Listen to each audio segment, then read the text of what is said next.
Hello everyone, welcome to पढ़ ले JEE channel. सो आप लोग कैसे हैं? आई होप आप सभी बहुत अच्छे हैं। और आज मैं एक ऐसे टॉपिक पर बात करने वाली हूँ जो सारे बच्चों को लगता है कि ये तो हमें पता ही होना चाहिए, क्योंकि आप लोग अभी अभी 10th से पास होकर के 11th में आए हैं। तो अभी तक आपने टाइम टेबल बनाया नहीं बनाया, कोई एक बड़ा डिफरेंस नहीं था, लेकिन अब आप लोग एक IIT जो एग्ज़ाम की प्रिपरेशन करना स्टार्ट कर चुके हैं।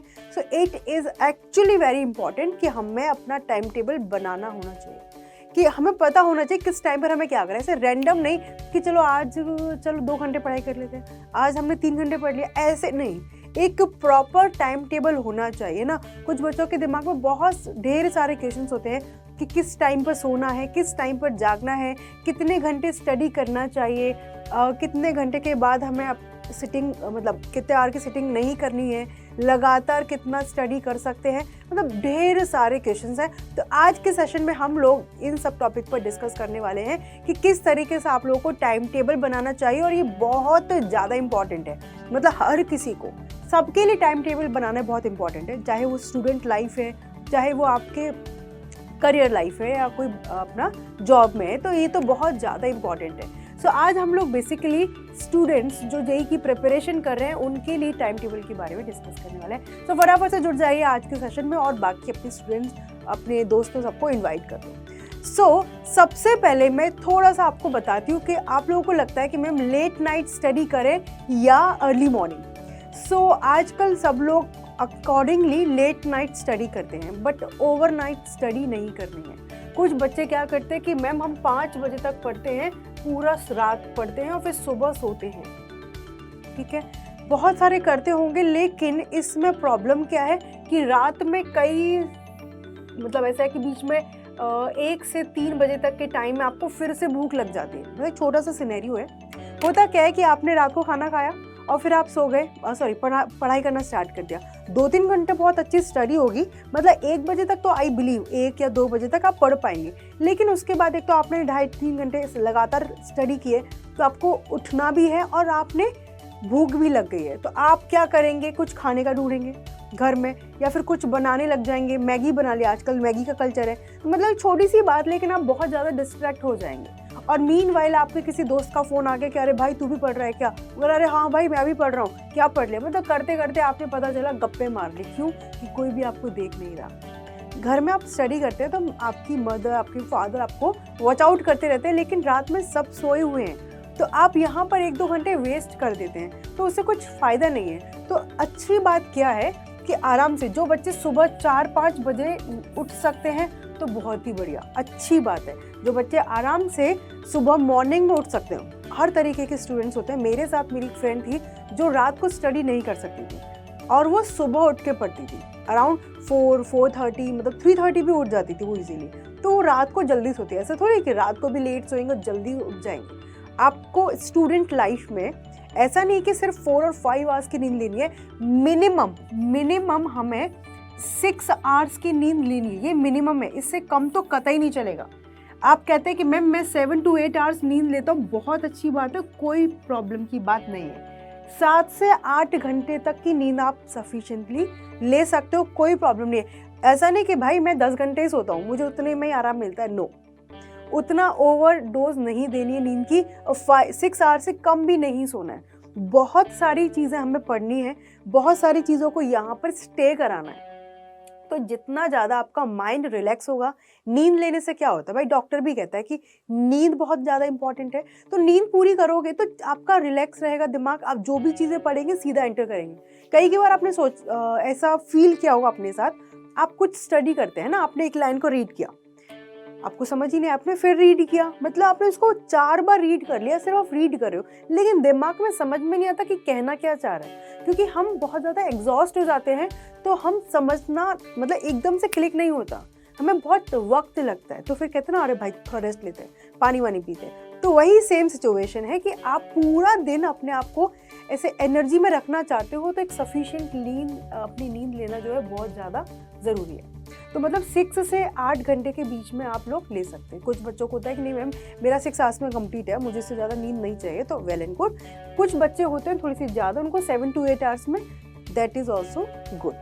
तो नींद बहुत बड़ा फैक्टर है अपने स्टडी में। आप एक दिन, बहुत सारे बच्चों को एकदम से जोश आता है कि आज तो मैं एकदम मचा दूंगा, मैं आज 12 घंटे पढ़ूंगा और सिर्फ 3 से 4 घंटे सोना है, मुझे इतने आज की नींद लेनी है।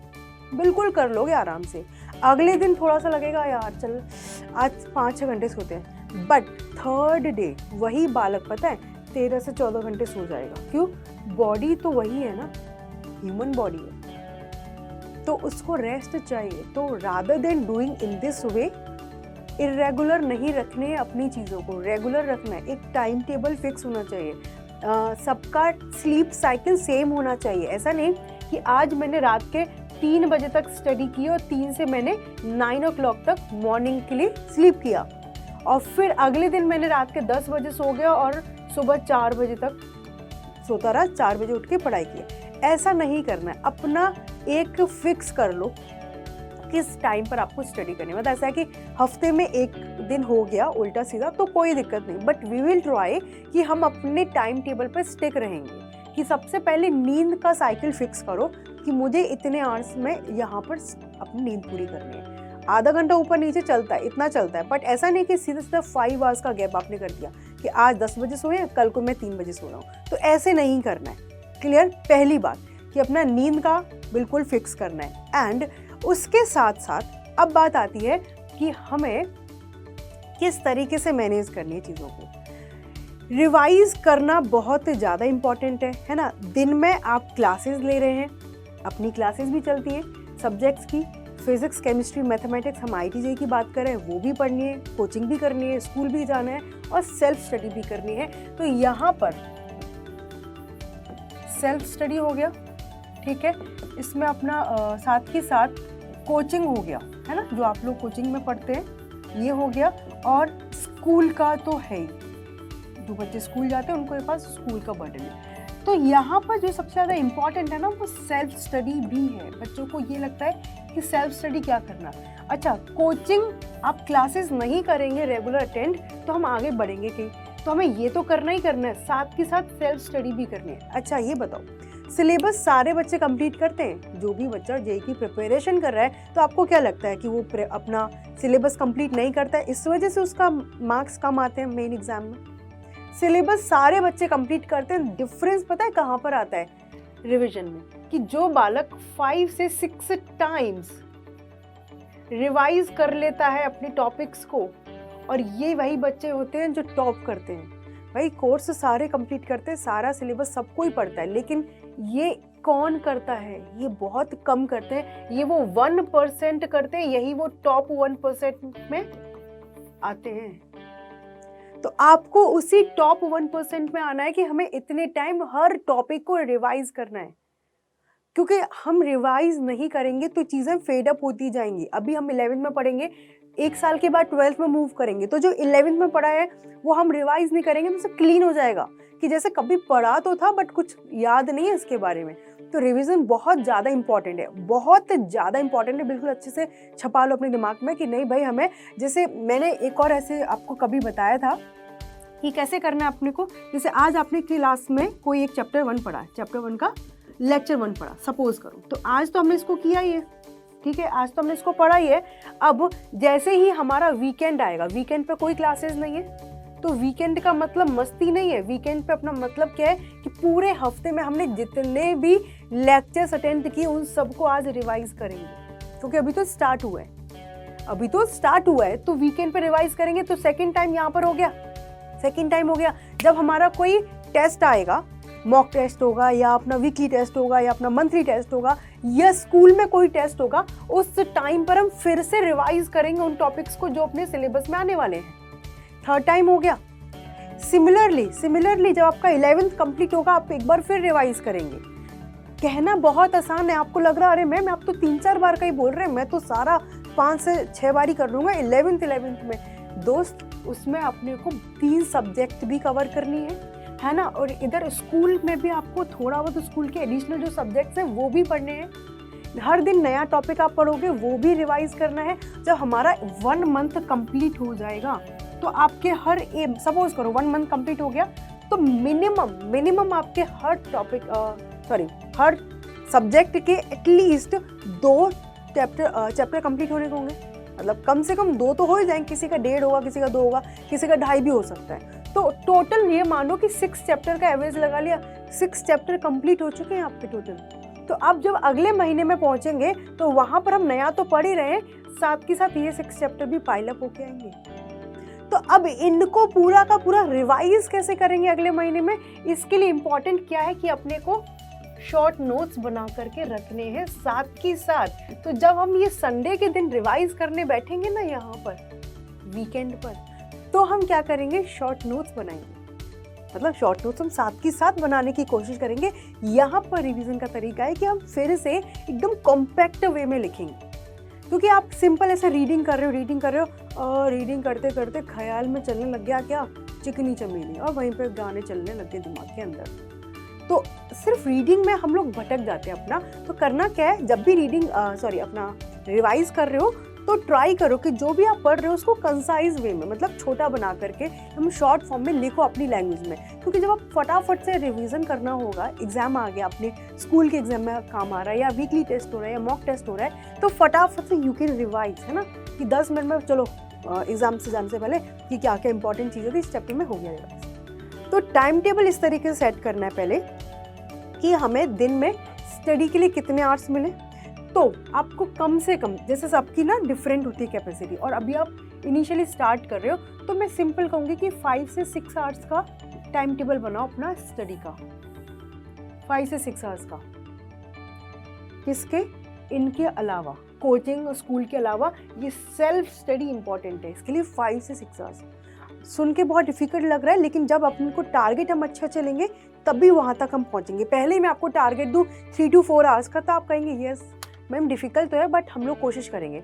ये देख करके लग रहा है अरे मैम ये कैसे करेंगे, बट 5 to 6 आवर का दिया है तो एटलीस्ट 4 आवर का तो कंप्लीट करो, 5 आवर का कंप्लीट करो। अपने आप यू विल स्ट्रेच, अपने आप आपको मजा आने लग जाएगा और फिर लगेगा चलो हम और एक्स्ट्रा एड ऑन करते हैं। एंड याद रखना कि अभी हम लोग 1 महीने का टाइम टेबल बनाते हैं कि हम इतने बजे सुबह उठेंगे, उठने के बाद हम डायरेक्ट ऑनलाइन क्लासेस करने नहीं बैठेंगे। थोड़ी देर, मतलब हाफ एन आवर, 45 मिनट खुद के लिए टाइम रखो। खुद के लिए मतलब मैं हमेशा अपनी क्लासेस में बताती हूँ और आप लोगों को भी थोड़ा गाइड करूँगी कि मेंटल हेल्थ और फिजिकल हेल्थ भी परफेक्ट होना ज़रूरी है। सिर्फ आप सेल्फ स्टडी करे जा रहे हो, पढ़े जा रहे हो, आपकी हेल्थ आपका साथ नहीं देगी तो कैसे आप आगे की चीज़ें कंप्लीट करेंगे। तो मेंटली आपको रिलैक्स होना है। तो सुबह का टाइम, मतलब जितने बजे भी आप उठते हो, आई एम नॉट सेइंग कि आप 5 बजे ही उठना है, आप 9 o'clock उठते हो, आप 8 o'clock उठते हो, थोड़ा सा खुद को 5-10 मिनट्स का मेडिटेशन टाइप, मेडिटेशन ऐसे नहीं कि प्रॉपर बैठ के मैम ने बोला है जी 15-20 मिनट्स का, जितने देर का आपसे मेडिटेशन होता है मिनिमम उतना आप करो। इससे आपका माइंड रिलैक्स होगा, मेंटल हेल्थ आपका स्ट्रॉन्ग रहेगा, और मिनिमम 15 to 20 मिनट्स का कोई भी योगा, कोई भी एक्सरसाइज यू कैन डू। बहुत ज़्यादा थकान वाली एक्सरसाइज नहीं करनी कि भाई अपने को तो बाहुबली बनना है, नहीं जी, बाहुबली नहीं बनना। थोड़ा से बॉडी एक्टिव रहे पूरा दिन, आपको ऐसे थकान फील ना हो, तो उसके लिए तो उठते से ही अपने को अपने लिए 45 मिनट्स रखने हैं कि जिसमें आप रिलैक्स रहेंगे, है ना, और थोड़ा सा कनेक्ट करेंगे नेचर के साथ। आपके घर में जो भी गार्डन है 5 मिनट्स वहीं बैठ गए, ये सब बहुत आपको एड ऑन करती हैं। अपने को लगता है ये वेस्ट ऑफ टाइम है। 10-15 मिनट अपना दिन का यहाँ पर लगाने से आप अपनी जो है ना एबिलिटी, अपना कैपेसिटी बढ़ाते हो इनफैक्ट। तो याद रखें, बीमार होना अब अपने पास ऑप्शन नहीं है। मतलब आप बीमार हो जाओगे तो सोचो ना कि एक दिन भी बर्बाद हो गया तो कितने आवर का आपका लॉस हो जाएगा। सो अपने आप को मेंटली और फिजिकली भी परफेक्ट रखना है। एंड ऐसा नहीं कि भर भर के खा रहे हैं जी, बाहर का भी खा रहे हैं, आज यार पार्टियाँ चल रही हैं। अपने ऊपर आपको कंट्रोल करना पड़ेगा। आप 100% मतलब भूख है तो ऐसा नहीं 3 चपाती की भूख है तो हमने आज 3.5-4 खा ली, थोड़ा कम खाओ। घर वाले भी कहते हैं ना कि स्टूडेंट लाइफ में कम खाना चाहिए, जिससे नींद कम आती है, थकान कम फील होती है। ज़्यादा खा लो, अरे आलस आ रहे हैं अब तो मैं सोने जा रहा हूँ, ऐसा नहीं करना। अपने ऊपर थोड़ा सा कंट्रोल रखना है। और बहुत सारे आप लोगों को अभी क्या कहते हैं उनको, त्याग करने पड़ेंगे। यस, कि भाई मामा के बेटे की शादी है, चाचा के बेटे की शादी है, बुआ के बेटे की शादी है, अभी शादियों को अवॉइड करो, होने दो। जिसकी शादी हो जाएगी 2 साल के बाद, आप लोग सारी शादियां, सारे फंक्शंस अटेंड करना, बट अभी कोई शादी, कोई पार्टी नहीं एंजॉय करनी। आप आराम से रिलैक्स होकर के एक ही बात कि हमें अच्छे से पढ़ना है, टाइम टेबल बनाना है। तो टाइम टेबल में अपने को मैंने बता दिया सबसे पहले अपने कि किस टाइम पर उठना है ना, किस टाइम पर अपने को जागना है।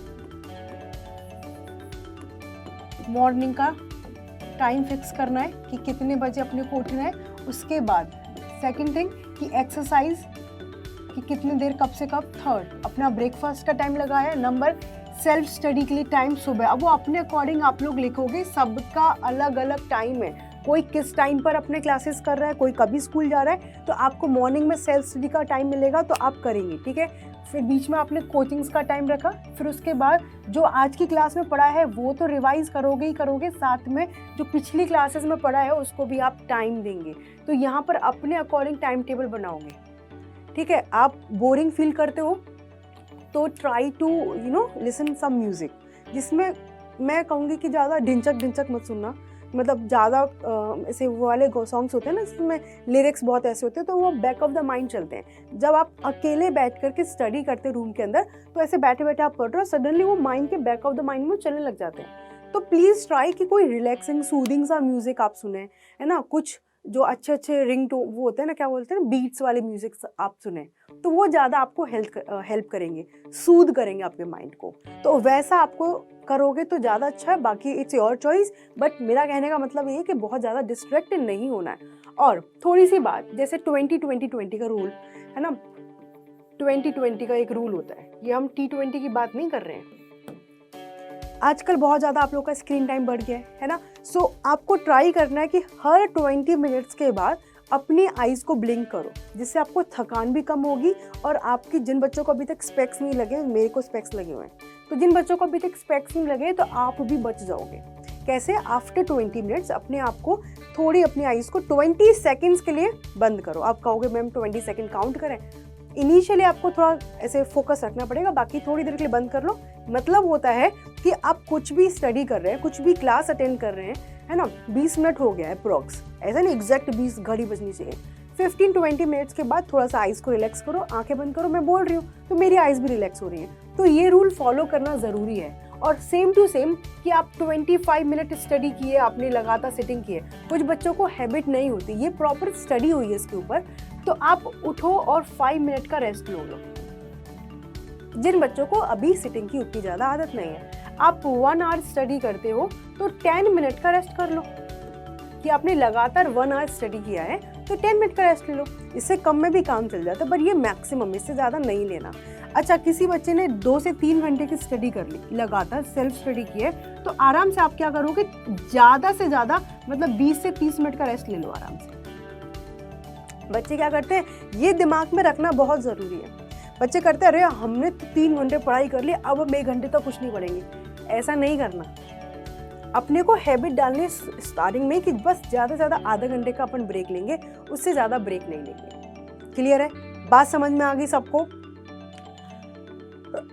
एक छोटी सी बात, टाइम टेबल, पहली बात तो ये वीडियो सारे बच्चे देखेंगे, उनमें से भी बहुत कम जो है टाइम टेबल बनाएंगे, ठीक है। और टाइम टेबल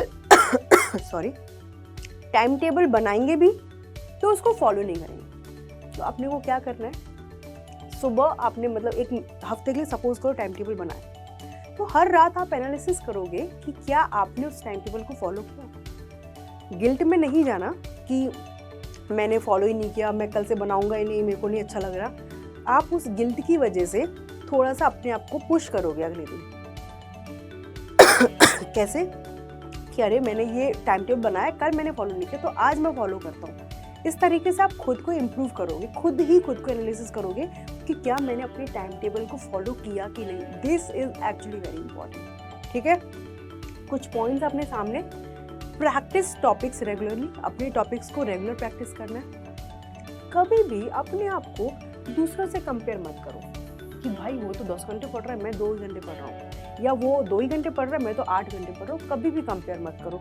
आप अपनी जगह बिल्कुल सही है, खुद से ही खुद को कंपेयर करके आगे बढ़ाओ। यू आर योर बेस्ट जज, so go by your plans and tweak the IIT JEE preparation plan that suits you. जिस तरीके से आपने अपना टाइम टेबल बनाया है उसी को फॉलो करते ही अपने आप से आप लोग देखो कि क्या मैंने टाइम टेबल फॉलो किया। आपको लगता है यस, तो फिर और थोड़ा उसमें इम्प्रूवमेंट करो। Finish the schedule as plan, ये बहुत ज़्यादा इम्पॉर्टेंट है। सारे बच्चे प्लानिंग करते हैं, कुछ उनमें से टाइम टेबल बनाते हैं, लेकिन उनमें से कुछ ही हैं जो टाइम टेबल फॉलो करते हैं। तो please be different, be better. So हमें बहुत अच्छे से अपना टाइम टेबल बना करके अपनी स्टडीज़ को करना है, और साथ के साथ हमें सारी सब्जेक्ट्स को सेम इम्पोर्टेंस देनी है। ऐसा नहीं कि किसी एक सब्जेक्ट को हम कम इम्पोर्टेंस दे रहे हैं क्योंकि वो हमें कम पसंद है, बाकी की दो सब्जेक्ट्स को बहुत ज़्यादा टाइम दे रहे हैं, तो वो थर्ड सब्जेक्ट ही ना बेटा आपको बहुत मतलब मार्क्स उसमें बहुत कम आ गए तो हमारा बहुत गंदा हो सकता है। सो बेसिकली मतलब क्या है मेरा कहने का कि 3 सब्जेक्ट्स हैं, फिजिक्स, केमिस्ट्री, मैथमेटिक्स, तीनों को इक्वल टाइम, इक्वल इंपॉर्टेंस देनी है, तभी हम लोग को बहुत अच्छी सक्सेस मिलने वाली है। सो आप अच्छे से अपना टाइम टेबल बनाओ और उसको फॉलो करो, और खुद ही उसको देखना है कि क्या आपने at the end of day उसको फॉलो किया है कि नहीं। ओके, सो गाइज मिलते हैं फिर से नेक्स्ट क्लास में। आप इसी तरीके से अच्छे से अपनी स्टडी करते रहो, और आज की आज बैठ करके टाइम टेबल बनाओ। जिन बच्चों ने टाइम टेबल बना रखा है वो लोग आप मुझे कमेंट करके बता सकते हैं, और जो अभी इस वीडियो को देख करके टाइम टेबल बनाने का मूड बना चुके हैं वो भी कमेंट करके बताओ, जो बना लेंगे वो भी मुझे बताना। आई वॉन्ट टू सी कि कितने बच्चे हैं जो टाइम टेबल बनाएंगे और कितने बच्चे हैं जो फॉलो करेंगे, क्योंकि मैं जब भी आप लोगों से बात करूंगी नेक्स्ट टाइम इसी तरीके से, तो फिर मैं पूछने वाली हूँ कितने बच्चों ने टाइम टेबल बनाया और कितने बच्चों ने फॉलो किया है। ओके, सो मिलते हैं नेक्स्ट क्लास में। Bye bye.